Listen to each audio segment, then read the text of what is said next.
সে অতিরিক্ত করছিল, আমি শুধু তাকে বলেছি কথা না বাড়িয়ে নিজের কাজটা ঠিকভাবে করো, বোলিং এন্ডে যাও, বোলিং করো, আমাকে আমার কাজটা করতে দাও। হ্যাঁ দর্শক, ম্যাচ শেষে ওয়াশিংটন সুন্দরের সেই বেয়াদবি নিয়ে ঠিক এভাবেই ব্যাখ্যা দিয়েছেন ডেভিড মিলার। প্রিয় দর্শক, আমরা সবাই জানি দক্ষিণ আফ্রিকা প্রথমে ব্যাটিং করতে নেমে চরম ব্যাটিং ব্যর্থতায় পড়ে যায়। মাত্র 26 রানের মধ্যেই তারা হারিয়ে ফেলে 3 উইকেট। এরপর দারুণ খেলতে থাকেন ডেভিড মিলার ডিওয়ার্ড ডেভিসকে সঙ্গে নিয়ে।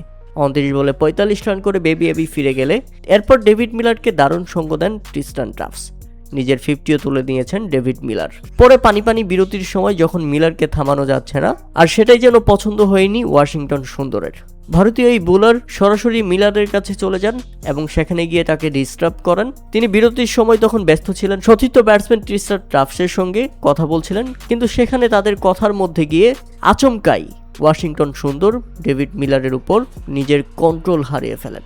উত্তপ্ত বাক্য বিনিময় করতেও দেখা গেছে তাদের মধ্যে, যেখানে ডেভিড মিলারের চেহারা দেখে বোঝাই যাচ্ছে যে দারুণভাবে বিরক্ত করছে ওয়াশিংটন সুন্দর। এটা চরম বিয়াদবি।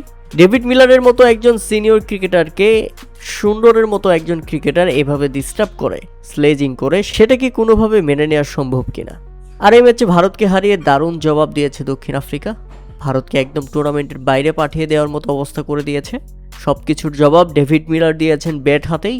35 বলে 63 রানের ইনিংস খেলে ভারতকে হারিয়ে এ ম্যাচে ম্যান অফ দ্য ম্যাচও হয়েছেন তিনি।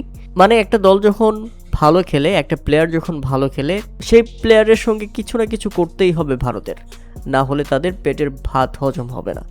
এই হচ্ছে ভারতীয় ক্রিকেটারদের অবস্থা।